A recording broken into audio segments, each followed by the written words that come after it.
আমার রব, এই রবি আমার সব, দামে দামে তুন মনে তারি অনুভব।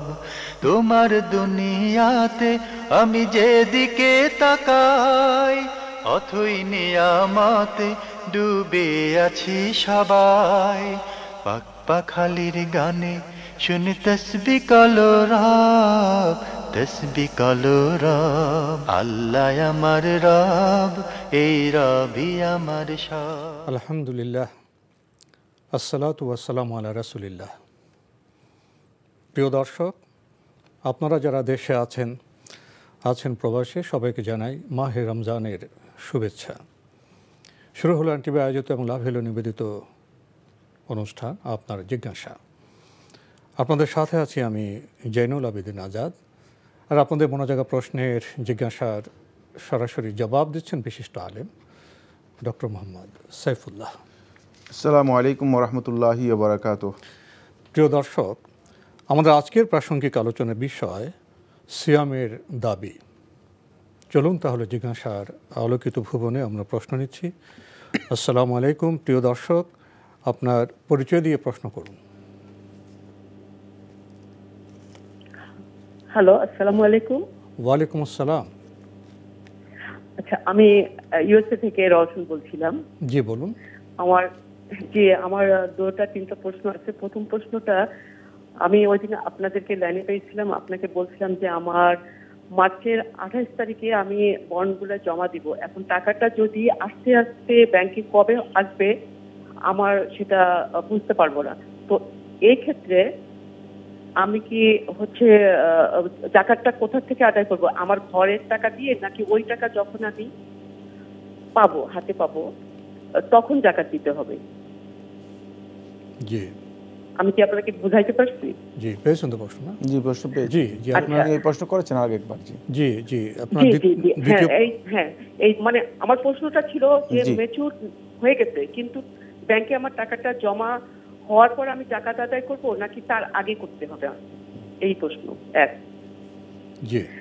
আর 2 নম্বর প্রশ্ন, কোন স্ত্রী যদি তার হাজবেন্ডকে কোর্টে গিয়ে তালাক দেয় এবং হাজবেন্ডের কাছে সেই তালাকের পেপার চলে আসে কিন্তু হাজবেন্ড সই করেনি, এমতো অবস্থায় ওইটা কি তালাক হয়েছে কিনা, এবং ওই স্ত্রী যদি ব্যাক করে ওই হাজবেন্ডের সাথে সে কি সংসার করতে পারবে কিনা, এটা ইসলামের দৃষ্টিকোণ থেকে কি জায়েজ অর না জায়েজ?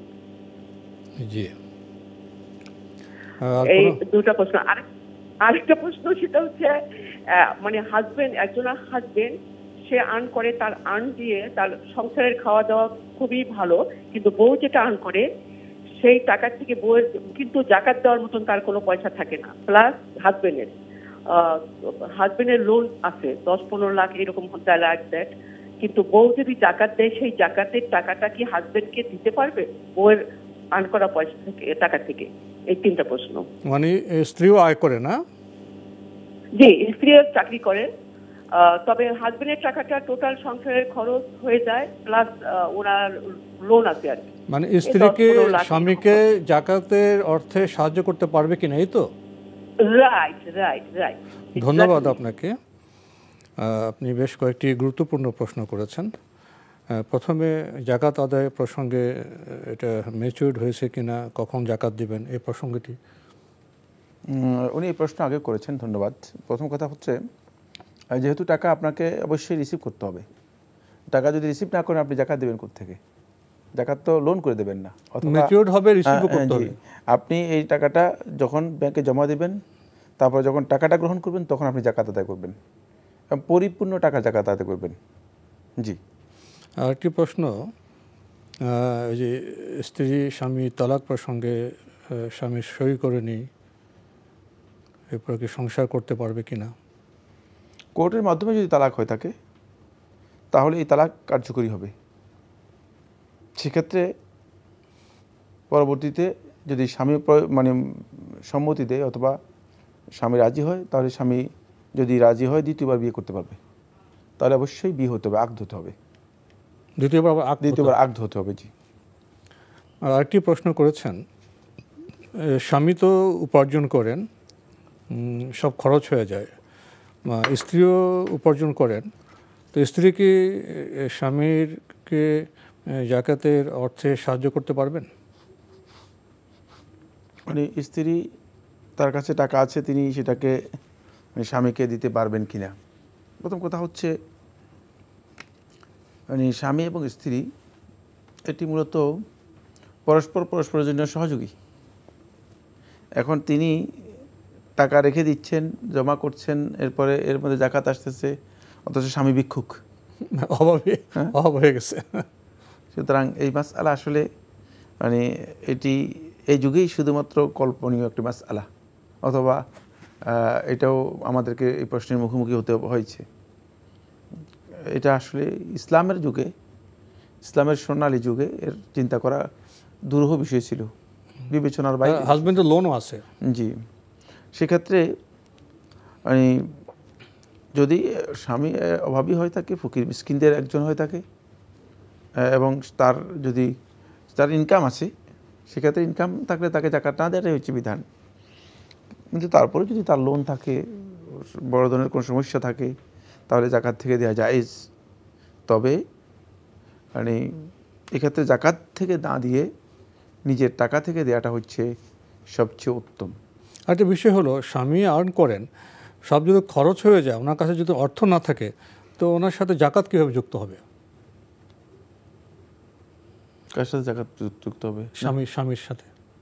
স্বামী আর্ন করেন, সব খরচ হয়ে যায়, হাতে টাকা থাকে না, তো হাতে টাকা না থাকলে নেশাব পরিমাণ ওনার উপরে কি জাকাত বর্তাবে? স্বামীর নয় তো, স্ত্রীর না জাকাত আছে, স্ত্রীর কাছে টাকা আছে, স্ত্রীও আর্ন করেন, স্ত্রীর কাছে মানে নেশাব পরিমাণ টাকা আছে।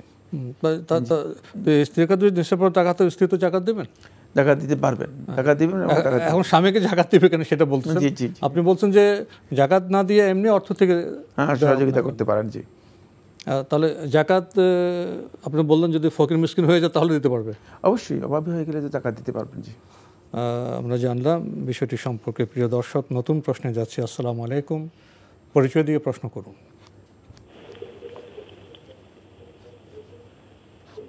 লাইনে আছেন? জি জি, আপনার পরিচয় দিয়ে প্রশ্ন করুন। জি, আসসালামু আলাইকুম। আমি দিনাজপুর থেকে বলছি, হামিদুর রহমান।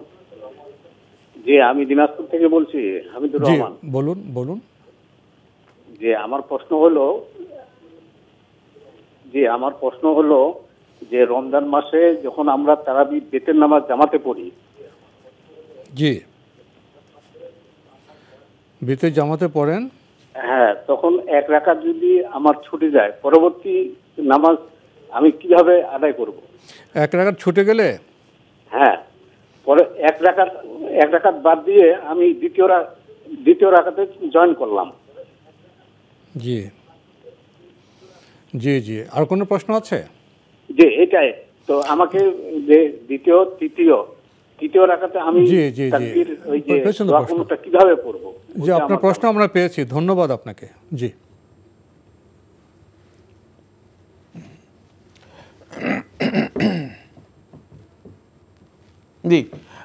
যিনি যে প্রশ্নটি করেছেন সেটা হচ্ছে বিতিরের সলাত, যদি তিনি এই বিতিরের সলাতে এক রাকাত ছুটে যায়, দ্বিতীয় রাকাতে জয়েন করেন, তাহলে তিনি বিতিরের সলাত কিভাবে আদায় করবেন? যে কোনো মাসবুক যিনি সলাতের মধ্যে মানে পরে এসেছেন, সলাতের মধ্যে এসে লাহেক হয়েছেন, অর্থাৎ সংযুক্ত হয়েছেন, কিন্তু পরে এক রাকাত অথবা দুই রাকাত চলে গিয়েছে, তার যে রাকাতগুলো ছুটে গিয়েছে সেগুলো তিনি পরবর্তীতে যখন দাঁড়াবেন তখন সেগুলো পূর্ণ করবেন, ঠিক যেভাবে আগে আদায় করতেন সেভাবেই। সেক্ষেত্রে তিনি যে রাকাতটুকু পেয়েছেন সেটা হচ্ছে তার প্রথম রাকাত, যে রাকাত তিনি পেয়েছেন সেটা হচ্ছে তার প্রথম রাকাত। এখন বিতিরের সলাতে তিনি যদি ইমামের সাথে এসে তৃতীয় রাকাতে যুক্ত হন অথবা দ্বিতীয় রাকাতে যুক্ত হন, তাহলে দ্বিতীয় রাকাতের এটা হচ্ছে তার প্রথম রাকাত, তৃতীয় রাকাত হচ্ছে তার দ্বিতীয় রাকাত, চতুর্থ রাকাত মানে এরপর তৃতীয় রাকাতে যখন দাঁড়াবেন, মানে যেটা পূরণ করার জন্য দাঁড়াবেন, এটা হচ্ছে তার মানে শেষ রাকাত। সেই ক্ষেত্রে তিনি যদি ইমামের সাথে মানে কুনুত আদায় করে থাকেন, তাহলে তৃতীয় রাকাতে আর কুনুত পড়বেন না, তৃতীয় রাকাতে কুনুত পড়বেন না। আর যেহেতু শেষে আসলে ইমামের সাথে কুনুত পাবেই, এক রাকাত পেলেও ইমামের সাথে কুনুত পেয়ে যাবে, ইমামের সাথে এক রাকাতে যদি কুনুত পেয়ে যান তাহলে তিনি মানে কুনুত আর পড়বেন না, কুনুত আর রিপিট করবেন না। তিনি শুধুমাত্র একটি সূরা এবং সূরা ফাতিহা তেলাওয়াত করে স্বাভাবিকভাবে এক রাকাত সালাত যেভাবে আদায় করে থাকে অথবা 2 রাকাত সালাত যেভাবে আদায় করে থাকে সেভাবে কমপ্লিট করবেন এবং বিতিরের সালাত আদায় হয়ে যাবে, যেহেতু কুনুত এক সালাতের মধ্যে 2 বার নেই। যে আমরা বিষয়টি জানলাম। প্রিয় দর্শক, নতুন প্রশ্নে যাচ্ছে। আসসালামু আলাইকুম, পরিচয় দিয়ে প্রশ্ন করুন। ওয়ালাইকুম আসসালাম। আমার প্রথম প্রশ্ন হচ্ছে যে মেয়েরা ফজর, মাগরিব এবং এশার ফরজ নামাজের প্রথম 2 রাকাত বাসায় গায়রে মাহরুম যদি পুরুষ না থাকে বাসায়, তাহলে আস্তে শব্দ করে পড়তে পারবে কিনা? এটা সালাতে মুবাশশির বইতে এটা লেখা ছিল যে মেয়েরা আস্তে শব্দ করে পড়তে পারবে, এটা কতখানি সঠিক এটা জানতে চাই। আরেকটি প্রশ্ন হচ্ছে যে আমি যে শ্বাসকষ্টে অ্যাজমাটা বাড়ার কারণে সুস্থ হচ্ছি না, তো ডাক্তার কিছু নিয়ম কানুন বেঁধে দিয়েছে যে যে বুক হেলে রুকু করা। আপনি একটু ধীরে বলবেন, আপনার দ্বিতীয় প্রশ্নটি আপনি ধীরে বলুন, খুব দ্রুত বলছেন। শ্বাসকষ্ট অ্যাজমাটা এত পরিমাণ বেড়ে গিয়েছে যে ওষুধে তেমন কাজ হচ্ছে না, তো ডাক্তার কিছু নিয়ম কানুন বেঁধে দিয়েছেন, মুসলিম ডাক্তার একজন, যে যে রুকু সেজদাতে যে হয়তো হেলে করতে গিয়ে বুকে সমস্যা হচ্ছে, এই কারণে উনি আপাতত চেয়ারে বসে নামাজ পড়তে বলেছেন। তো আমার প্রশ্ন হচ্ছে, আমি যদি সিজদা করতে যাই তাহলে হাত কি পায়ের সামনে থেকে একটু সামনে এগিয়ে নিব, নিয়ে সিজদাটা করবো, চেয়ারে যদি বসে সিজদা করি ইশারাতে? এটা কি প্রশ্ন? আর একটি প্রশ্ন করতে পারবো কি? করুন। জি, আমি আমার বাসা হচ্ছে থানা সদরে, আর জেলা শহরে গেছিলাম ডাক্তার দেখাতে। ওখানে মাগরিবের ওয়াক্ত হয়ে যায়, আপনার ইফতার করে একটা হোটেলে একটা কর্নারে গিয়ে পর্দার সঙ্গে, তো আমার হাজবেন্ড মসজিদে গিয়ে নামাজ পড়ে, কিন্তু আমার মেয়েদের ওখানে জায়গা ব্যবস্থা ছিল না, তো সবাই সরে গিয়েছিল, পেছনে ছিল ছেলেরা, সামনে একটা দেওয়াল পশ্চিম দিকে, ওখানে গিয়ে আমি চেয়ারে বসে নামাজ আদায় করেছি, পেছনে লোকজন ছিল ছেলেরা। তো এই অবস্থা এটা কি ঠিক হয়েছে কিনা? আপনি আপনার অবস্থান কোথায় ছিল? পেছনে ছেলেরা, আপনি কোথায় ছিলেন? আমি সামনে ছিলাম, দেওয়াল ছিল পশ্চিম দিকে, দেওয়ালের চেয়ার নিয়ে বসেছিলাম, আর পেছন দিকে হোটেলের যারা কর্মচারী ছিল। ধন্যবাদ আপনাকে, ধন্যবাদ আপনাকে। আপনি বেশ কয়েকটি গুরুত্বপূর্ণ প্রশ্ন করেছেন। প্রথমে যে মাগরিব এবং এশা সালাত, মাগরিব এশা সালাতে যেগুলোতে জাহরি কেরাত রয়েছে, সরবে কেরাত পড়া হয় থাকে, এই সালাতগুলোতে যদি আপনি সরবে কেরাত পড়তে পারবেন, তবে মেয়েরা অথবা নারীরা এমন আওয়াজ করবে না যাতে বাহিরের কেউ শুনতে পায় অথবা বেগানা লোক তাদের আওয়াজ শুনতে পায়। সেক্ষেত্রে শুধুমাত্র নিজে শুনতে পায় অথবা মানে মাহরাম যারা আছে ঘরের মধ্যে শোনা যায়, এই ধরনের কেরাত পড়তে পারবেন, যেহেতু এই ধরনের কেরাত পড়া সুন্নাহ দ্বারা প্রমাণিত। সেক্ষেত্রে জাহরি কেরাতগুলোতে কেরাত আওয়াজ করে পড়তে পারবেন, অনেক বেশি আওয়াজে নয়। আমরা জানলাম বিষয়টি সম্পর্কে। আরেকটি প্রশ্ন আপনি করেছেন, আপনার অসুস্থতার জন্য আপনি চেয়ারে বসে সালাত আদায় করছেন, আপনি জানতে চেয়েছেন সেজদা কিভাবে করবেন? সিজদা, এর ক্ষেত্রে সিজদা আপনি যে আপনার যে হাঁটু রয়েছে, হাঁটুর উপর হাত দিয়ে তারপরে যতটুকু সম্ভব ঝুঁকে সিজদা করবেন। হাত লম্বালম্বি দেওয়ার বিষয়ে আলেমদের মধ্যে ইখতিলাফ রয়েছে। এই যুগের অধিকাংশ আলেম এর বক্তব্য হচ্ছে হাঁটুতে হাত রেখে তিনি সিজদা করবেন। জি, আরেকটি প্রশ্ন করেছেন, চিকিৎসা ব্যাপদেশে উনি থানা শহর থেকে জেলা সদরে গিয়েছিলেন, সেখানে মাগরিব হয়েছে, ইফতার হয়েছে, উনি মসজিদে সালাত আদায় করেছেন।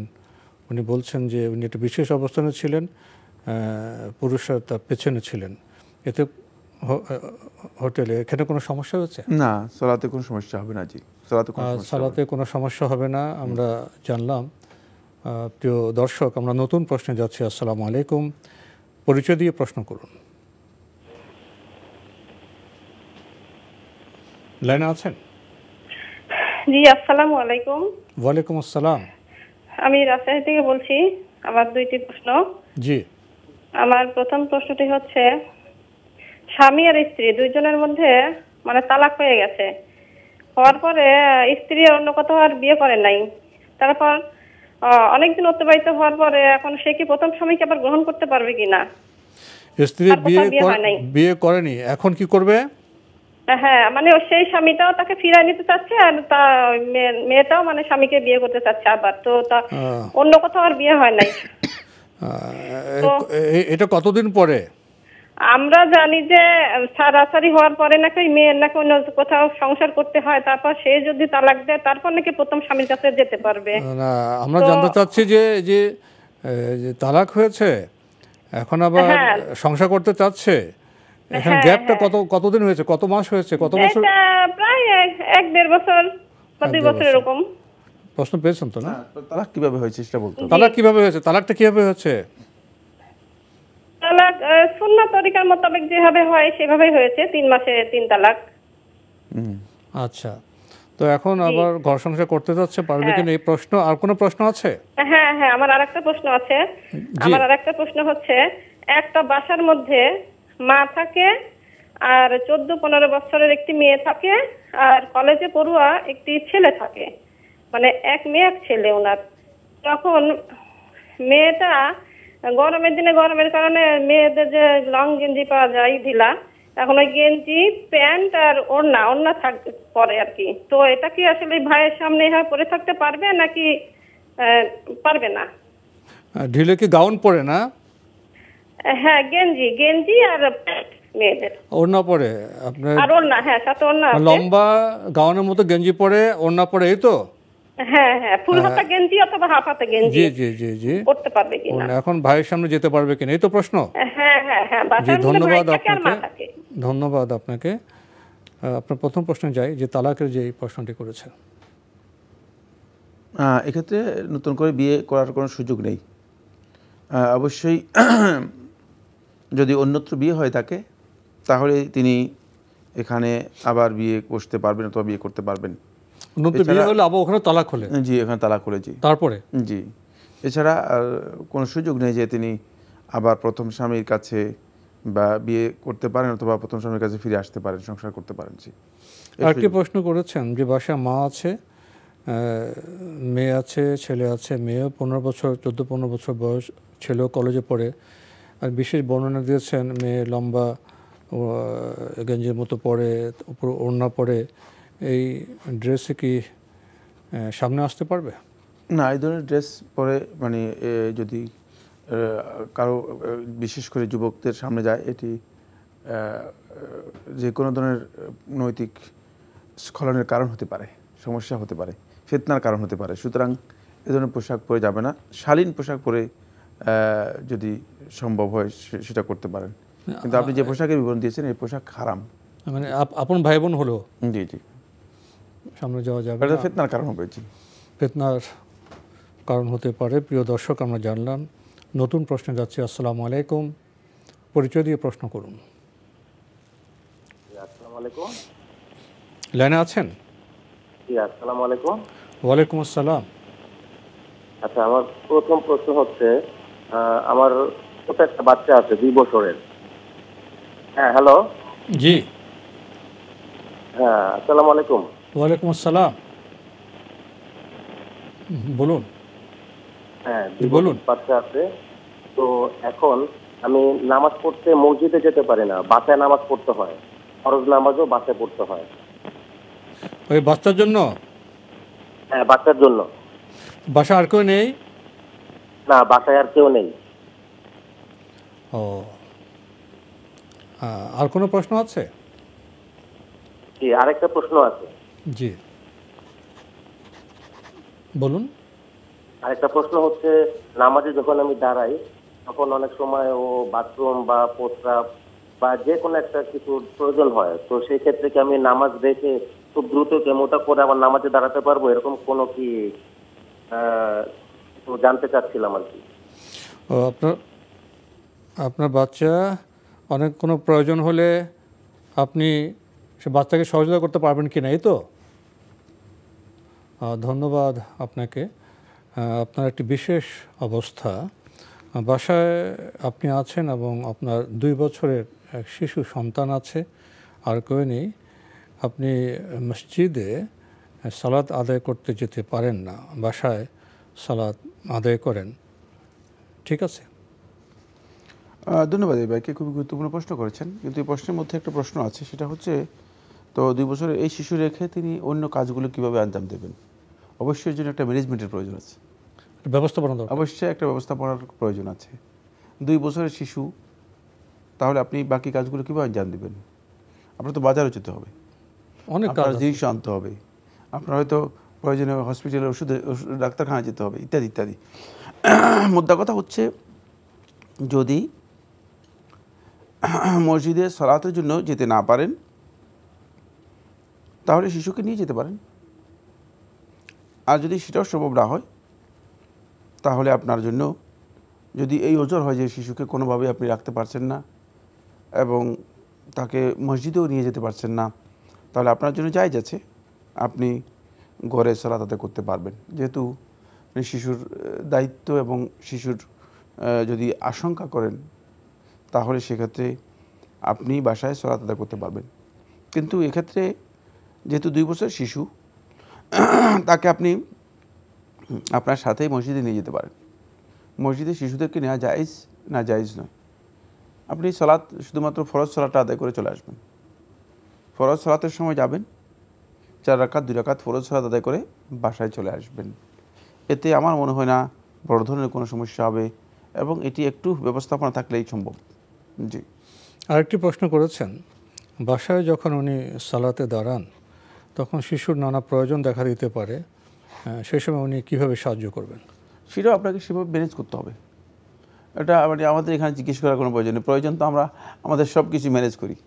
মানে আমরা যখন আমাদের প্রাকৃতিক প্রয়োজন হয় তখন কি আমরা সালাত থেকে সালাত ভেঙে প্রাকৃতিক প্রয়োজনে যাই? দুনিয়ার কেউ এই কাজ করেন নাকি? করেন না তো। প্রাকৃতিক প্রয়োজন তিনি আগেই সেরে নেন, অথবা আগে করেন অথবা পরে করেন, সেটা সেরে নেন। সুতরাং সেক্ষেত্রে অবশ্যই আপনাকে এই বিষয়গুলো ম্যানেজ করতে হবে। শিশুর দায় দিয়ে অথবা শিশুর কথা বলে এই কথা করার সুযোগ নেই যে শিশুর কারণে আমি সালাত ভেঙে ফেলবো। শিশুর যদি প্রয়োজন হয় তাহলে সেটা আগেই সেরে নেওয়ার জন্য চেষ্টা করবেন। হ্যাঁ, যদি এমন বিষয় হয় যেটা কোনোভাবেই সম্ভব নয়, যেটা ইমার্জেন্সি বলা যেতে পারে, যেটা অপরিহার্যভাবে আপনাকে করতেই হচ্ছে, তাহলে এটা ইসলামী শরীয়তে জায়েজ, সেটা করতে পারবেন। আমরা জানলাম বিষয়টি সম্পর্কে। প্রিয় দর্শক, নতুন প্রশ্নে যাচ্ছে। আসসালামু আলাইকুম, পরিচয় দিয়ে প্রশ্ন করুন। লাইনে আছেন? আসসালামু আলাইকুম। জি,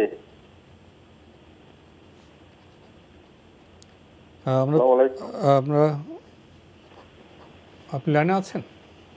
জি, লাইনে আছি। যে আপনার পরিচয় দিয়ে প্রশ্ন করুন। আমি দিনাজপুর থেকে বলছি, আমি রাশিদুল ইসলাম। জি, আমার প্রশ্ন হচ্ছে, খেতরার কি টাকা দিয়ে কি আদায় হবে না ও খাদ্য দিতে হবে? তারাবি খেতরার টাকা দিলে খেতরা আদায় হবে না খাদ্য দিতে হবে? ও, ফেতরা টাকা না খাদ্যদ্রব্য, তাই না? জি জি। আর কোনো প্রশ্ন আছে? আরেকটা প্রশ্ন হচ্ছে, মেয়ে ছেলেদের কি নামাজের নিয়ম কি একই না ভিন্ন ভিন্ন আছে? নামাজের নিয়ত কার ভিন্ন ভিন্ন? মেয়েদের নামাজ, ছেলে মেয়ে না, ছেলেদের একই নিয়ম না আলাদা আলাদা? ধন্যবাদ আপনাকে। আপনার প্রথম প্রশ্ন, ফিতরা এটা কি টাকা দিয়ে দেওয়া যাবে না খাদ্য দিয়ে দিতে হবে? ফিতরা খাদ্যদ্রব্য দেওয়া দিয়ে সুন্নাহ। সুতরাং সুন্নাহ অনুসরণ করাই হচ্ছে এখানে সবচেয়ে গুরুত্বপূর্ণ বিষয়। জমহুর আহলে ইলম বলেছেন খাদ্যদ্রব্য ছাড়া যদি টাকা দিয়ে আদায় করা হয় তাহলে ফিতরা হবে না। এক্ষেত্রে খেলাফ থেকে বাঁচার জন্য খাদ্যদ্রব্য দিয়েই আদায় করার চেষ্টা করুন। জি। আরেকটি প্রশ্ন করেছেন, ছেলে এবং মেয়েদের নামাজের নিয়ম কি আলাদা আলাদা? না, ছেলে এবং মেয়েদের সালাতের আলাদা কোনো নিয়ম নেই। মেয়েদের সালাত আর ছেলেদের সালাতের নিয়ম একই। সেক্ষেত্রে মেয়েদের ক্ষেত্রে বিশেষ কোনো মাসআলা যদি শরীয়তের মধ্যে আলাদা করে উল্লেখ করা হয়ে থাকে সেটা তাদের ক্ষেত্রে প্রযোজ্য হবে। যেমন মেয়েরা পর্দা করবে, পুরুষরা তো এভাবে পর্দা করবে না, এই বিষয়গুলো মেয়েদের বিধান আলাদা। কিন্তু সালাতের যে হাইয়া রয়েছে, সালাতের যে বৈশিষ্ট্য আছে, যে যেভাবে সালাত আদায় করা হয় থাকে, আদায়ের ক্ষেত্রে নারী এবং পুরুষের সালাতের মধ্যে বিশেষ কোনো পার্থক্য নেই। যে পার্থক্য বলা হয় থাকে, উল্লেখ করা হয় থাকে, সেগুলো দলিল ভিত্তিক নয়। প্রিয় দর্শক, আমাদের আজকের প্রাসঙ্গিক আলোচনার বিষয় সিয়ামের দাবি। আমরা তো সিয়াম রাখছি, সিয়ামের তো কিছু দাবিও আছে, এ বিষয়ে কিছু বলবেন? ধন্যবাদ। সিয়ামের দাবি একটু আমরা কথাটিকে বিশ্লেষণ করি এভাবে। আসলে প্রত্যেকটি কাজই, প্রত্যেকটি ইবাদতই তার একটা দাবি আছে। যেমন আমি যখন জ্ঞান অর্জন করব, তখন জ্ঞান অর্জনের দাবি হচ্ছে জ্ঞান অনুযায়ী আমল করা। আপনি যদি ঈমান আনেন, ঈমানের দাবি হচ্ছে ঈমান অনুযায়ী আপনাকে আপনার কাজ কি করতে হবে, কাজ বাস্তবায়ন করতে হবে। ঠিক প্রত্যেকটি কাজেরই একটি দাবি রয়েছে।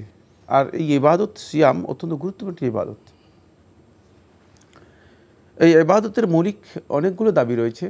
আমরা খুব সংক্ষেপে, যেহেতু খুবই সংক্ষিপ্ত একটি আলোচনা, আপনাদের সামনে শুধুমাত্র পয়েন্টগুলো আলোচনা করব। প্রথম পয়েন্ট হচ্ছে, প্রথম দাবি হচ্ছে সায়েম, যিনি সিয়াম পালন করবেন তাকে অবশ্যই, মানে সিয়ামের দাবি হচ্ছে সকল প্রকার হারাম থেকে নিজেকে বিরত হতে হবে। এখন সিয়াম পালন করলেন, কিন্তু দেখা গেল যে সিয়ামের পরেই তিনি হারাম কাজে লিপ্ত হয়ে গেলেন।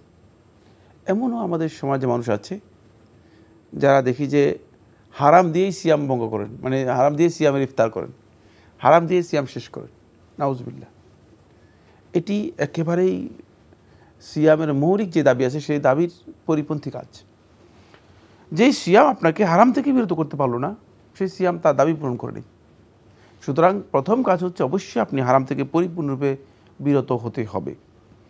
দ্বিতীয় নম্বর যে দাবি, সেটা হচ্ছে আল্লাহ তাআলার অবাধ্যতা থেকে আমাদের সকল অঙ্গ প্রত্যঙ্গকে হেফাজত করতে হবে। চোখ, কান, মুখ, তারপরে লজ্জাস্থান এবং আমাদের আর অঙ্গ প্রত্যঙ্গ যেগুলো আছে সেগুলোকে আমাদেরকে আল্লাহ তাআলার অবাধ্যতা থেকে হেফাজত করতে হবে। সিয়াম পালন করলাম, 30 দিনের সিয়াম পালন করে আমি আমার চোখকে হেফাজত করতে পারলাম না, আমি আমার মুখকে হেফাজত করতে পারলাম না, আমি আমার কানকে হেফাজত করতে পারলাম না, তাহলে এর মাধ্যমে সিয়ামের যে দাবি আছে সে দাবি আমি পূরণ করতে সক্ষম হইনি। এই মর্মে জাবের ইবনে আব্দুল্লাহ বর্ণিত একটি হাদিসও রয়েছে, ইজা কানা সাওমু ইয়াউমি আহাদিকুম ফালিয়াসুম সামআহু ওয়া বাসারুহু ওয়া জাওয়ারিহুহু। যখন তোমাদের মধ্যে কোনো ব্যক্তি তার সিয়াম পালন করবে, তার অঙ্গ প্রত্যঙ্গ, তার শ্রবণ এবং দৃষ্টি সবটাই যেন সিয়াম পালন করে থাকে। অর্থাৎ এই পুরাটাই হচ্ছে সিয়ামের দাবি। অঙ্গ প্রত্যঙ্গগুলো সিয়াম পালন করতে হবে, অন্যথায় সিয়াম শুধুমাত্র এটা লৌকিক সিয়ামে পরিণত হয়ে যাবে, শুধু উপবাস হয়ে যাবে। জি, কারণ সিয়াম থেকে শুধুমাত্র ক্ষুধার কষ্ট, পিপাসার কষ্ট ছাড়া আর কোনো কিছু আমরা অর্জন করতে পারবো না। তাই এই সিয়ামটাকে দ্বিতীয় দাবি হচ্ছে যেটা, সেটা হলো অবশ্যই আমাদের অঙ্গ প্রত্যঙ্গকে আল্লাহ তাআলার অবাধ্যতা থেকে হেফাজত করতে হবে। 3 নম্বর যে দাবি, সেটা হলো সিয়ামের অন্যতম গুরুত্বপূর্ণ দাবি হচ্ছে সিয়াম এর মাধ্যমে আমি আমার নফসকে সবর এবং বরদাস্ত করার যেই বৈশিষ্ট্য আছে সেই বৈশিষ্ট্যে অভ্যস্ত করতে হবে। সবরের উপর অভ্যাস তৈরি করতে হবে, ধৈর্যের অভ্যাস, সহনশীলতার অভ্যাস, বরদাস্ত করার অভ্যাস।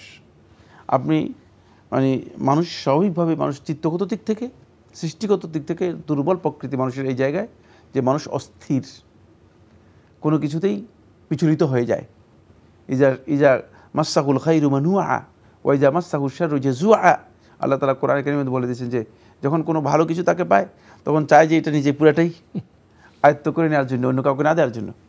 আর ওয়াইজা মাসসাহু শাররু, যখন কোনো অনিষ্ট পায়, জাজুআ, হায় হুতাশ করে, এদিক সেদিক হইচই, অস্থিরতা ইত্যাদি করে থাকে। এই নিজের নফসকে সিয়াম, আমাদের যারা সিয়াম পালন করছি আমরা যেন আমাদের নফসটাকে এই ক্ষেত্রে পরিপূর্ণরূপে অভ্যস্ত করতে পারি সবর, ধৈর্যের উপর, সহনশীলতার উপর। তাহলে দেখব যে আমরা সিয়াম থেকে প্রকৃত যে দাবি আছে সেই দাবিটা আমরা সিয়ামের পূরণ করতে পারছি। 4 নম্বর যে পয়েন্টটি, সেটা হলো অবশ্যই যিনি সিয়াম পালন করবেন তিনি সকল প্রকার মিথ্যা কথা থেকে এবং সকল প্রকার মূর্খতাপূর্ণ আচরণ থেকে নিজেকে সরিয়ে নিতে হবে। অনেকগুলো দাবি আছে, আমরা মৌলিক কিছু দাবির কথা জানলাম, খুবই গুরুত্বপূর্ণ এই দাবিগুলো। প্রিয় দর্শক, আমরা প্রশ্ন নিচ্ছি। আসসালামু আলাইকুম। প্রিয় দর্শক, পরিচয় দিয়ে প্রশ্ন করুন। ওয়ালাইকুম আসসালাম ওয়া রাহমাতুল্লাহি ওয়া বারাকাতুহু। হুজুর আমি রাফিয়া দিন করে নামাজ পড়ি, তো এখন আমার পরিবারে কেউ করে না, এখন এটা কি গুনাহ হবে আমার না কোনো সওয়াব আছে? আর 2 নম্বর কথা হইছে যে আপনারা তারাবির নামাজের সময় হয়তো দেখা যায় একটু পানি পিপাসা লাগে, তখন একটু পানি খাই, সমস্যা আছে নাকি? আপনার কি পানির পিপাসা লাগে কখন? হ্যাঁ, ওই তারাবির নামাজ যখন পড়ি হয়তো দেখা যায় তখন একটু পানি পিপাসা। তো আপনার পানির পিপাসা তারাবির সময়, তখন আপনি কি পানি খান? হ্যাঁ, সালাম ফিরে হয়তো একটু খাই, বুঝছেন। আর আরেকটা প্রশ্ন হলো যে নবী সাল্লাল্লাহু আলাইহি সাল্লাম তো তাহাজ্জুদের নামাজ 8 রাকাত পড়ছেন, এখন আমি তো 4 রাকাত পড়ি, এটা ঠিক আছে নাকি? ধন্যবাদ আপনাকে, অনেকগুলো প্রশ্ন করেছেন। আপনি সালাত পড়েন কিন্তু আপনাদের পরিবার কেউ পড়ে না, কি করবেন উনি? না, উনি এটা বলেন, উনি বলছেন যে রফুল ইয়াদাইন করেন সালাতের মধ্যে রফুল ইয়াদাইন করলে আপনি সওয়াব পাবেন, যেটা সুন্নাহ।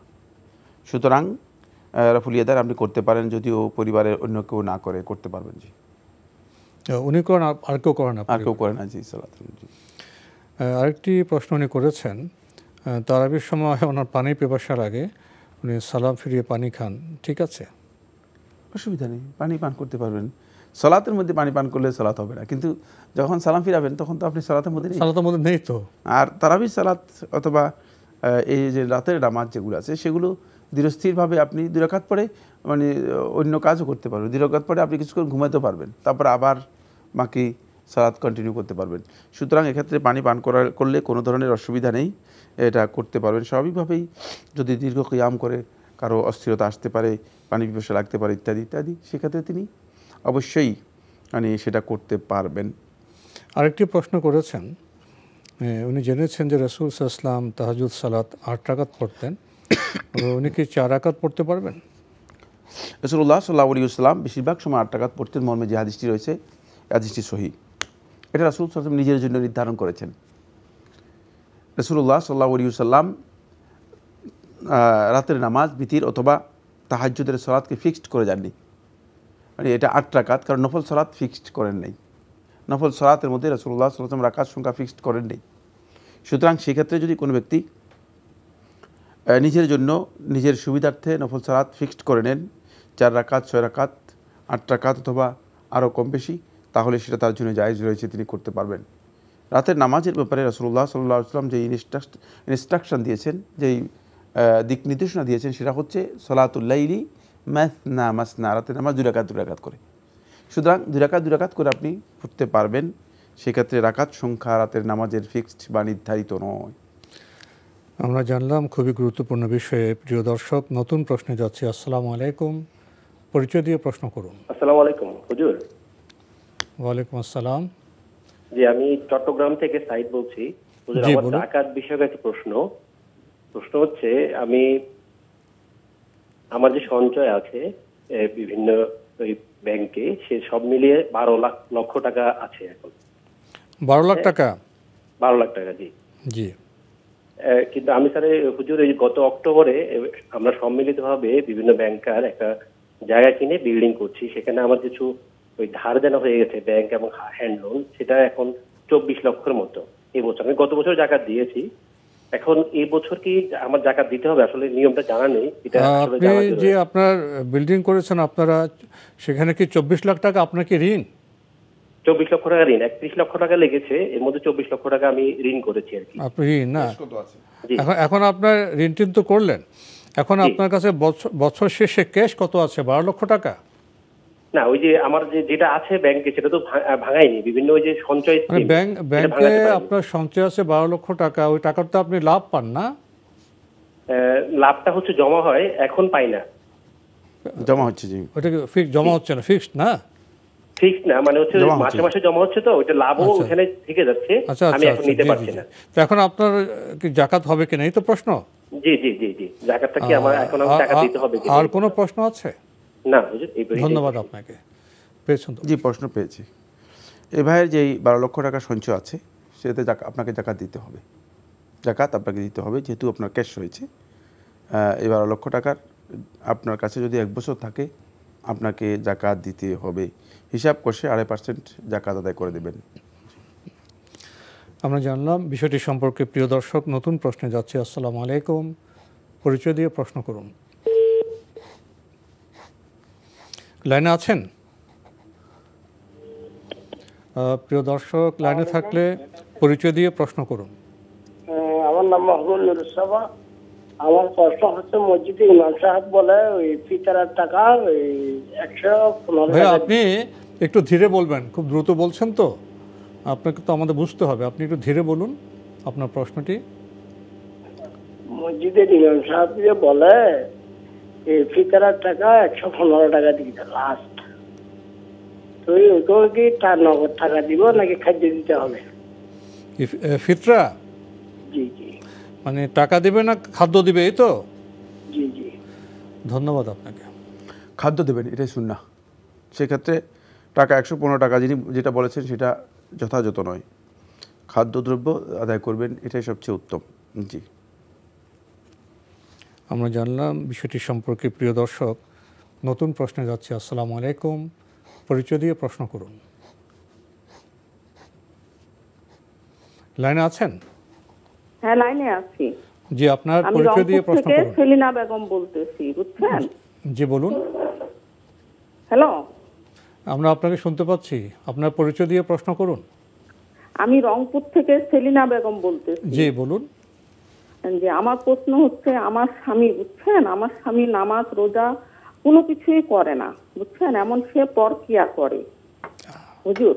তা আমি নামাজ রোজা করি দেখে আমার স্বামী আমাকে বকাবকি করে।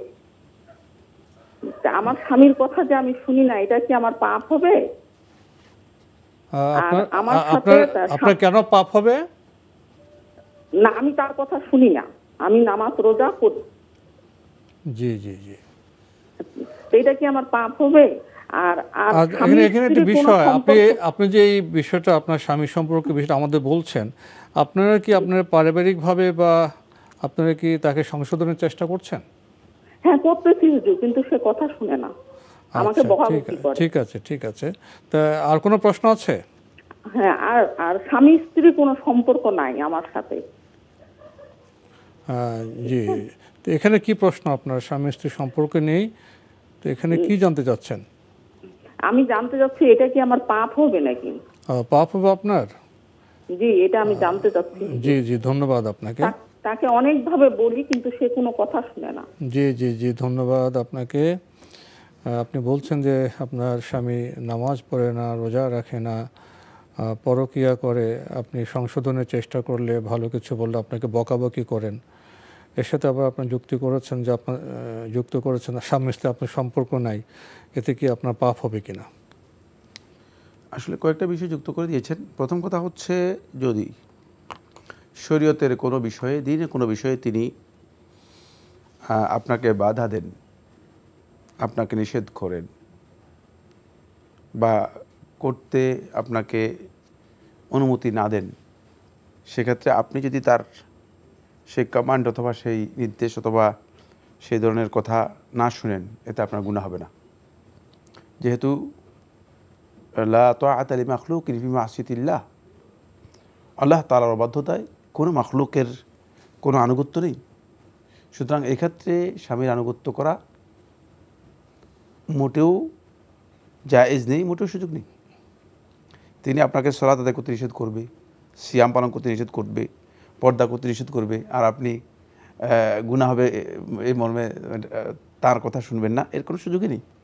এই জায়গাতে কোনো স্পেসই নেই। তিনি যদি বলেন, তার কথা তার সাথেই থেকে যাবে। ইসলাম আপনাকে দিন যেটা দিয়েছে, দিনের যেই হুকুম রয়েছে, সেটাকে আপনাকে অনুসরণ করতে হবে। এটা প্রথম বিষয়। দ্বিতীয় নম্বর বিষয় হচ্ছে,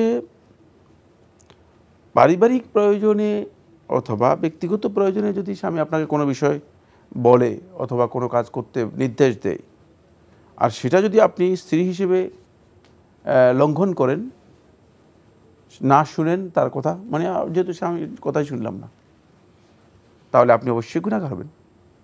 কারণ আপনি যেহেতু স্বামীর আনুগত্য করা আপনার জন্য এখানে অবধারিত একটি বিষয় ছিল, স্বামীর সাথে যেহেতু আপনার তালাক হয়নি, সেক্ষেত্রে আপনি অবশ্যই এই ক্ষেত্রে গুনাহগার হবেন, কারণ আপনি স্বামীর আনুগত্য করেননি। আর স্বামীর আনুগত্য আপনার জন্য বাধ্যতামূলক একটি বিষয়। তাই দুনিয়াবি যে সমস্ত বিষয় আছে সেগুলোর সাথে অবশ্যই আপনাকে স্বামীর আনুগত্য করতে হবে। এখন আপনি মানে এমন যে আপনি স্বামীর কোনো কথাই শুনতেছেন না, যেহেতু একটা সুযোগ আপনার আছে, সেটা হচ্ছে যে স্বামী নামাজ রোজা করে না, স্বামীর কথাই আমি শুনলাম না, না এই ধরনের স্পেস এখানে, এই ধরনের সুযোগ এখানে নেই। খেয়াল রাখতো 3 নম্বর যে পয়েন্টটি সেটা হলো এই স্বামী স্ত্রীর সম্পর্কই নেই।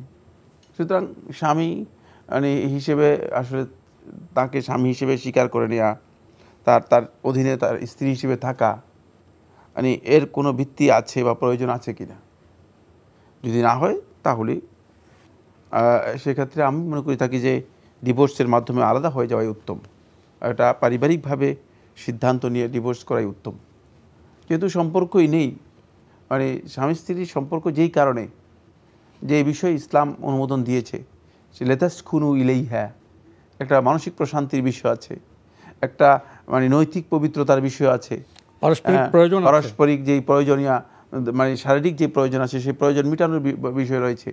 সুতরাং এখানে যদি কোনোটাই না থাকে তাহলে এই স্বামী স্ত্রীর কোনো প্রয়োজন আছে কিনা, এই স্বামী স্ত্রীর অর্থহীন সম্পর্ক, এটা অর্থহীন সম্পর্ক।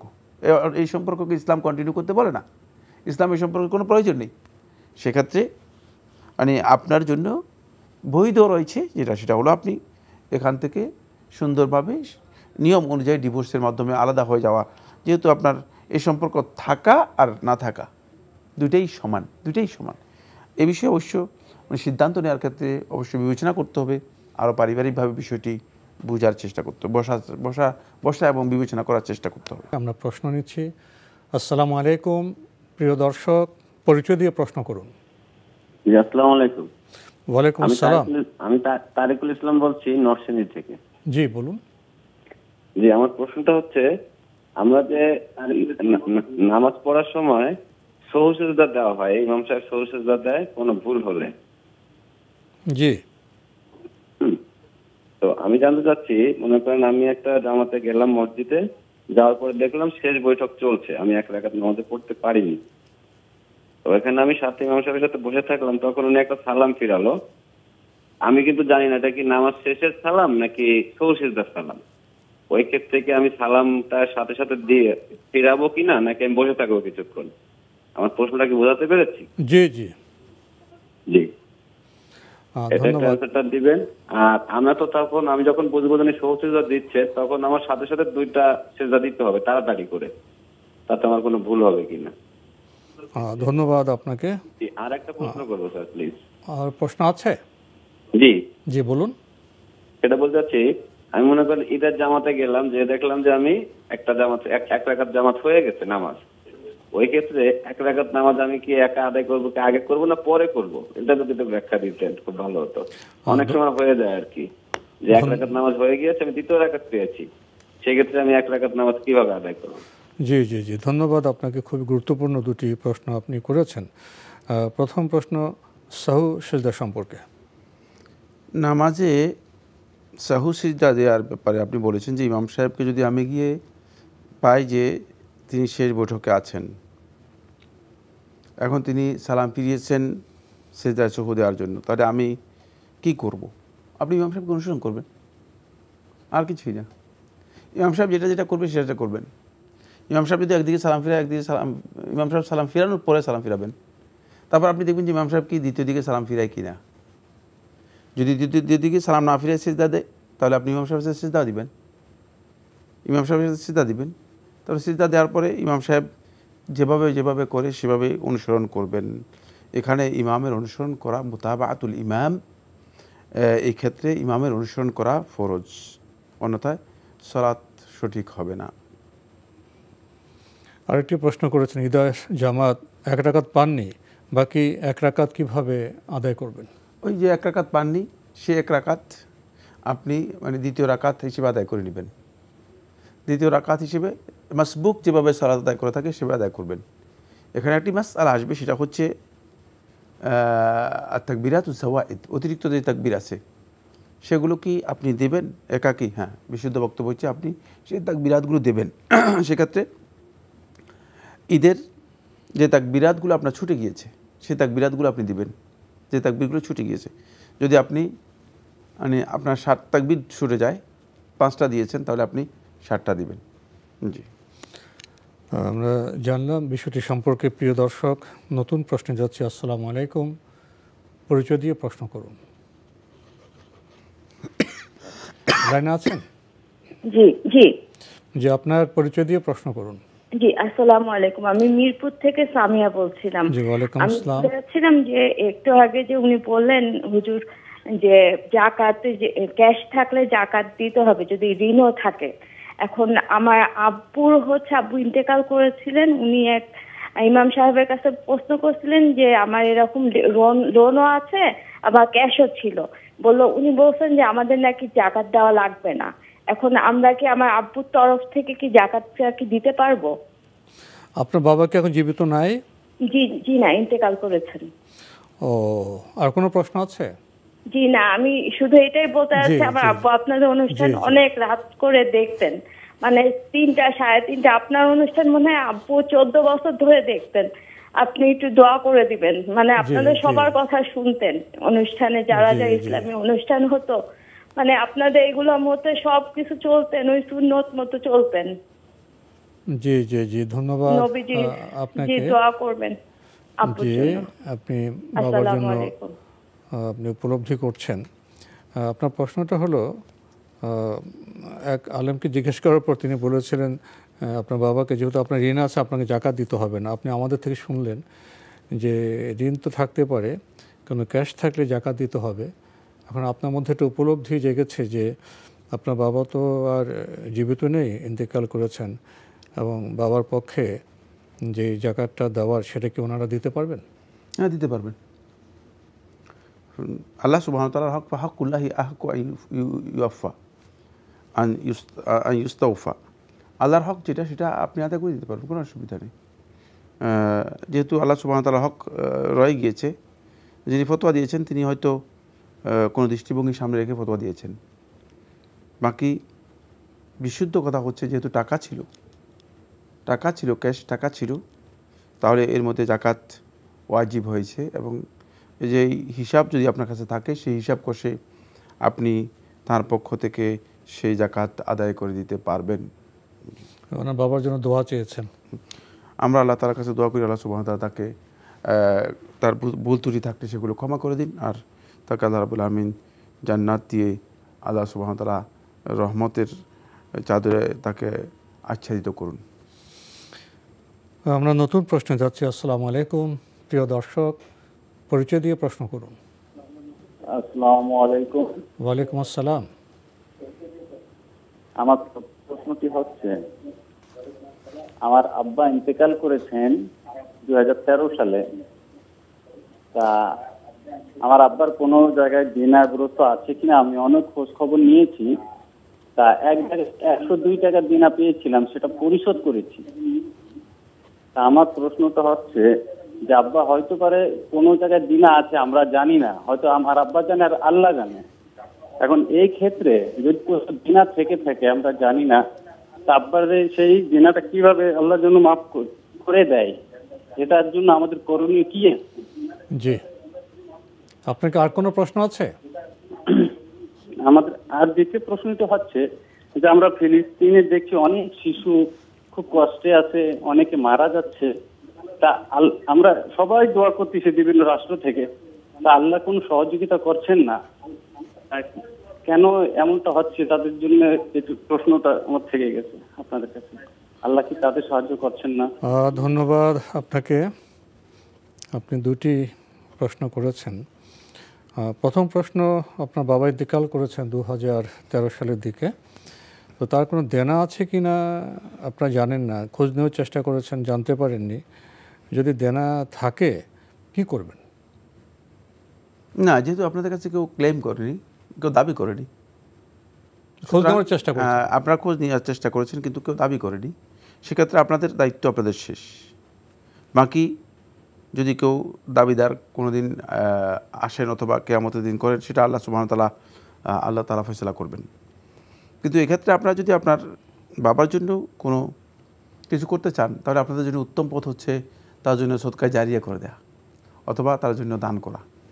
যদি আপনাদের সামর্থ্য থাকে, ভালো মানের সামর্থ্য থাকে, আপনারা সদকায়ে জারিয়া করে দেন, অথবা তার জন্য কিছু দান করেন। আপনারা যত বেশি দান করবেন সেগুলো কিয়ামতের দিন তার অনেক কাজে লাগবে, এবং যদি কোনো ঋণ অথবা দায় থেকে যায় সেটি সেখান থেকে তিনি পরিশোধ করতে পারবেন। প্রিয় দর্শক, আপনি আরেকটি প্রশ্ন করেছেন, এটা একটু আপনি বিস্তারও ঘটিয়েছেন। ফিলিস্তিনে শিশু নির্মমভাবে, নিষ্ঠুরভাবে নিহত হচ্ছে। আসলে ফিলিস্তিনে এখন যা করছে ইসরায়েল, সেটা আসলে ভাষায় বর্ণনা করা সম্ভব নয়। বর্তমান সভ্যতার এটা একটা ব্যর্থতা। আমরা কোন সভ্যতায় বসবাস করছি? সভ্যতা আছে, জাতিসংঘ আছে, পরাশক্তি আছে, তারপরেও একটি জনপদে যারা ভূমিপুত্র তাদেরকে উৎখাত করা হচ্ছে, হত্যা করা হচ্ছে, হাসপাতালে আক্রমণ করা হচ্ছে, মসজিদ ধ্বংস করা হচ্ছে, শিশুদের কাছে খাদ্য পৌঁছতে দেওয়া হচ্ছে না, ওষুধ পৌঁছতে দেওয়া হচ্ছে না। খুব নির্মম অবস্থা। তো আজকে বোধহয় আপনি খবর লক্ষ্য করবেন, আজকে নিরাপত্তা পরিষদে প্রস্তাব পাশ হয়েছে গাজায় যুদ্ধ বন্ধের ব্যাপারে। সেই খবরটি দেখতে পারেন। এখানে শেষে যে আপনি বাক্যটি যোগ করেছেন, আল্লাহ কেন সহযোগিতা করছেন না, এখানে বোধহয় ভাবার মতো বিষয় আছে। আপনার এই প্রশ্নটি কি ঠিক হলো কিনা? ধন্যবাদ ভাইকে। তিনি যে প্রশ্নটি করেছেন সেটি আল্লাহ তাআলার উপর বড় ধরনের অপবাদ, আল্লাহ সম্পর্কে কুধারণা, নাউযুবিল্লাহ মিন যালিক। আল্লাহর সাহায্য যদি না থাকতো তাহলে মানে পৃথিবীর সমস্ত মানুষ একটা ধারণা ছিল যে দখলদারদের এত ক্ষমতা যে পৃথিবীর কোনো শক্তি নেই যে তাদেরকে দমন করতে পারে, তাদেরকে প্রতিহত করতে পারে। কিন্তু সেখানে দখলদার তছনছ হয়ে যাচ্ছে, দখলদাররা নিজেদের অস্ত্রে নিজেরাই ধ্বংস হয়ে যাচ্ছে। সুতরাং আপনি আল্লাহর সাহায্য দেখেন না, আমরা তো আল্লাহর সাহায্য অনেক দেখি। এই জন্য আল্লাহ সম্পর্কে কুধারণা থেকে বেঁচে থাকুন। আল্লাহ সুবহানাহু ওয়া তাআলা সাহায্য করছেন বলেই তো আমরা আছি, এবং আমাদের উপর আল্লাহর রহমত আরও আসবে। আল্লাহ তাআলা সাহায্য মানে এভাবে মানে আসমান থেকে আল্লাহ রাব্বুল আলামিন প্যাকেটে প্যাকেটে খাবার নাজিল করেন না। আল্লাহ সুবহানাহু ওয়া তাআলা সাহায্য কীভাবে করেন সেটা আমরা দেখতে পাচ্ছি। বিভিন্ন পর্যায়ে পরতে পরতে আল্লাহ তাআলার সাহায্য আছে, কোনো সন্দেহ নেই। সাহায্য থাকার কারণেই এই অবস্থায় রয়েছে। আর এটাও আমাদের জন্য শিক্ষণীয় বিষয়। আপনি আমরা যারা আছি, যারা আল্লাহর দিকে তাকিয়ে আছি, অথচ আমাদের যেই দায়িত্ব আছে সেটা পালন করি নাই, এটার জন্য আমাদের কি কোনো খেসারত অথবা কোনো প্রতিশোধের সম্মুখীন হতে হবে কি না, সেটাও তো আমাদের দেখতে হবে। একটি জাতি, একটা জাতি তো 1-2 বছরের বিষয় নয়। একটা জাতির অভিভাবক ছিলেন, যারা প্রাজ্ঞ ছিলেন, নেতা ছিলেন, তারা কি কাজ করেছেন, এবং জাতির নেতাদের কাজের ফল তো উত্তরসূরিদের ভোগ করতে হয়, পরবর্তী প্রজন্মকেও ভোগ করতে হয়। অনেক বিষয় আছে ইতিহাসে, সে প্রসঙ্গে আমরা নাইবা গেলাম। আমরা নতুন প্রশ্নে যাচ্ছি। আসসালামু আলাইকুম। প্রিয় দর্শক, পরিচয় দিয়ে প্রশ্ন করুন।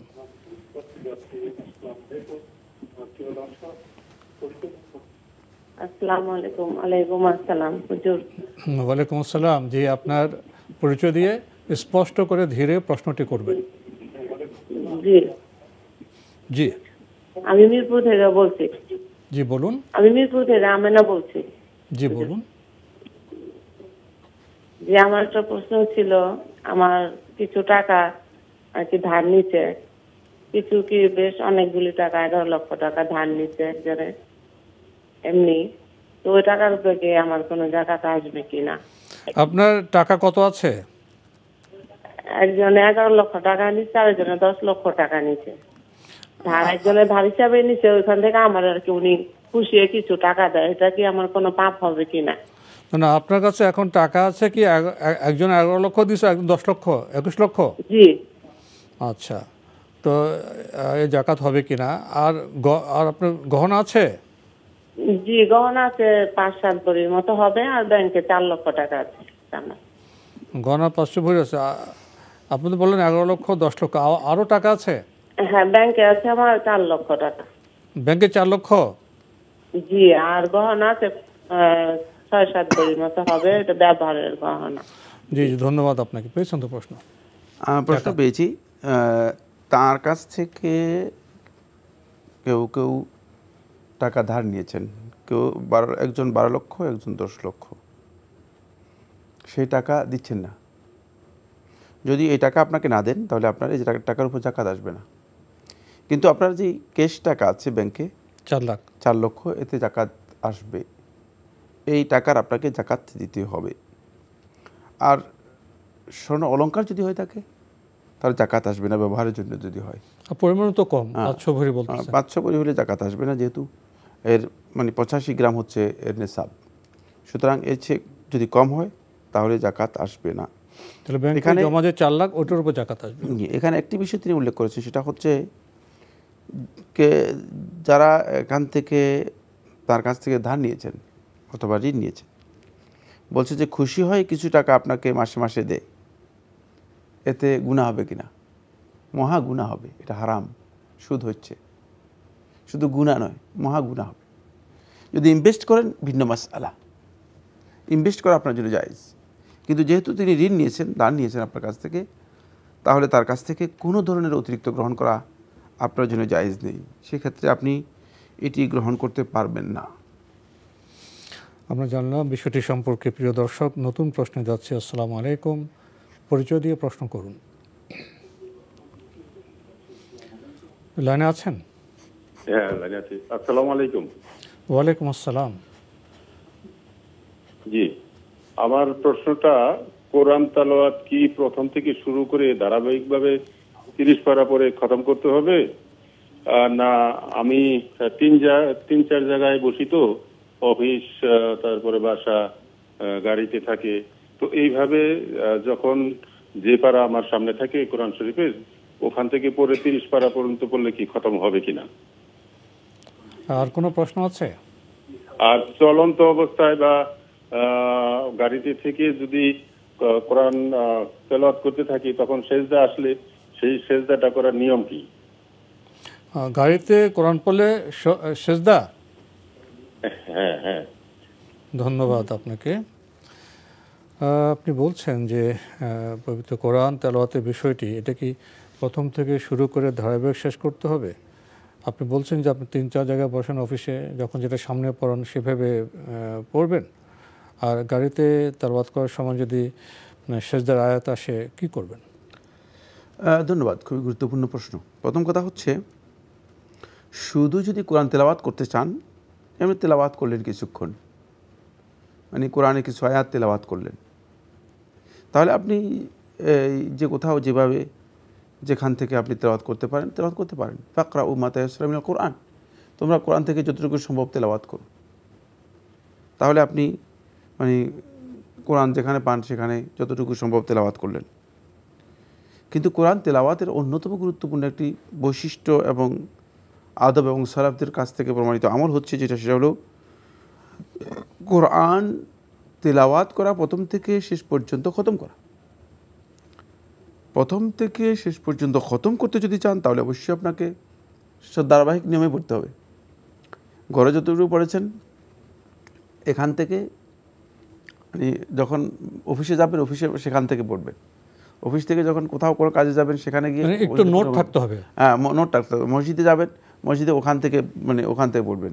কোরআন প্রথম থেকে আরম্ভ করে শেষ পর্যন্ত তেলাওয়াত করে খতম করবেন। এটি অত্যন্ত ফজিলত এবং সালাফদের আমল এখানে সাব্যস্ত হয়েছে। আর এটাই কোরআন তেলাওয়াতের আদব এবং কোরআন তেলাওয়াতের পদ্ধতি। সেক্ষেত্রে আপনি যদি খতম করতে চান তাহলে এই পদ্ধতিতে আপনাকে খতম করতে হবে, আর এটা উত্তম, এটা করার জন্য চেষ্টা করবেন। সহজ, মানে কোরআন কারীমের মধ্যে এখন আয়াত সূরার নাম দেওয়া আছে, আয়াত নাম্বার দেওয়া আছে। আয়াত নাম্বারটা আপনি নোট করে রাখলেন যে এই আয়াত, পরবর্তীতে আরেক জায়গায় যাবেন সেখান থেকে আবার পড়বেন, মানে তাহলে আপনার জন্য সহজ হয়ে যাবে। অথবা আপনি মোবাইলের ডিভাইসের মধ্যে যেখানে তেলাওয়াত করছেন সেখানে যদি থেমে যান তাহলে আবার ডিভাইস ওপেন করে সেখান থেকেও তেলাওয়াত করতে পারেন। তবে যদি মুসহাফ পাওয়া যায়, এটা গুরুত্বপূর্ণ মাসআলা, সেটা হলো যদি মুসহাফ পাওয়া যায়, মুসহাফ হচ্ছে কোরআন কারীমের যেই আমাদের কাছে কোরআনের যে টেক্সট রয়েছে সেই টেক্সটটা, যেটা যদি এই মুসহাফ পাওয়া যায় তাহলে মোবাইল থেকে তেলাওয়াত করবেন না। সুন্নাহ হচ্ছে মুসহাফ থেকে তেলাওয়াত করা, এতে ফজিলত অনেক বেশি রয়েছে।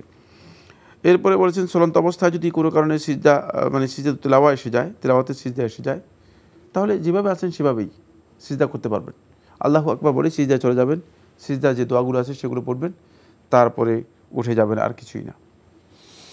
আমাদের আগের প্রশ্নে একটা কারেকশন এসছে যে এক ভদ্রমহিলা 11 লক্ষ টাকা 10 লক্ষ টাকা ঋণ দিয়েছেন। তো আমরা শুনেছিলাম বোধহয় মাসে মাসে, এবং কারেকশানে বলেছেন মাসে মাসে নয়, মাঝে মাঝে তারা কিছু অর্থ দেন আর কি। এতে কি সমস্যা আছে? জি, এটা হারাম, বলে দিয়েছি। মাঝে মাঝে না মাঝে মাঝে, যেহেতু ইনভেস্ট করেন নাই তো জি, তো বলে দিলাম এই কারণটা। জি, আমরা জানলাম বিষয়টি সম্পর্কে। প্রিয় দর্শক, আমরা নতুন প্রশ্নে যাচ্ছি। আসসালামু আলাইকুম, পরিচয় দিয়ে প্রশ্ন করুন। জি, আসসালামু আলাইকুম। ওয়ালাইকুম আসসালাম। আমার নাম মোহাম্মদ নাইমুল ইসলাম নাইম। জি, আমি একামপুর থেকে বলছিলাম। জি জি, আমাদের এখানে তারাবি নামাজ পড়ানো হয় 20 টাকা, তো অনেকে 8 টাকা পরে বের হয়ে যায়। আবার আমার আম্মু চাচি ওনারা অনেকে 8 টাকা পরে। তো এই বিষয়টা নিয়ে আমি আর কি কনফিউজ যে আসলে এটা মূলত কত টাকা। অনেকে 20 টাকা পরে, অনেকে 8 টাকা পরে। এই আমার 1 নম্বর প্রশ্ন। আর আরেকটি প্রশ্ন ছিল। প্রশ্ন বুঝি নাই না, আপনি ওখানে 20 টাকা, আপনি 8 টাকা পড়েন না? না না, আমি পড়ি না, আমি মূলত 20 টাকা দিয়ে পড়ি। অনেকে 8 টাকা পরে, যেমন আমার আম্মু চাচি ওনারা 8 টাকা পরে। আবার অনেকে মসজিদ থেকে 8 টাকা পরে বের হয়ে যায়। না, এতে কেউ 8 টাকা পরে, কেউ 20 টাকা পরে। আমরা প্রশ্নটা কি এখন? জি জি, যে আসলে এটা কত রাকাত আর কি। ও, কত রাকাত। আচ্ছা আচ্ছা, আপনার আর প্রশ্ন কি? জি, আমার 2 নম্বর প্রশ্নটা হলো, আমরা মূলত জেনে থাকি যে আমাদের রূহ কবজ করে মালাকুল মউত, তো অনেকে আত্মহত্যা করে থাকে। তো এই ক্ষেত্রে আসলে রূহ কবজ করে,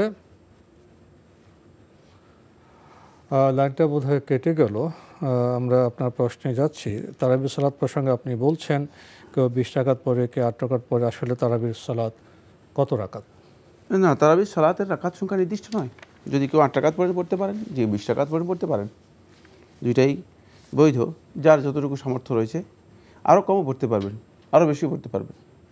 তারাবির সালাত হচ্ছে নফল সালাত। নফল সালাতের জন্য কোনো রাকাত নির্দিষ্ট হয় না। 2 রাকাত সামর্থ্য অনুযায়ী, 2 রাকাত করে সামর্থ্য অনুযায়ী আপনি 8 টাকাতেও পড়তে পারেন, 20 টাকাতেও পড়তে পারেন, 16 টাকাতেও পড়তে পারেন, 12 টাকাতেও পড়তে পারেন। এর রাকাত নির্দিষ্ট নয়। যারা এটাকে নির্দিষ্ট করেছেন তারা হয়তো একটা আমল সাহাবীদের অথবা পরবর্তী সময়ের আমল কী করেছেন, গ্রহণ করেছেন। সেই আমল অনুযায়ী যদি 20 টাকাত পড়েন, পড়তে পারেন। কিন্তু এই কথা বলার সুযোগ দিয়ে যে আমরা 20 টাকাত পড়তেছি, অন্যরা 8 টাকাত পড়বে কেন? এটা কোনো বিরোধের বিষয় না, কারণ এটা যেহেতু নফল সালাত, সেক্ষেত্রে এই কথা বলার সুযোগই নেই। প্রিয় দর্শক, সময়ের কারণে আমরা আজকে আর প্রশ্ন নিতে পারছি না।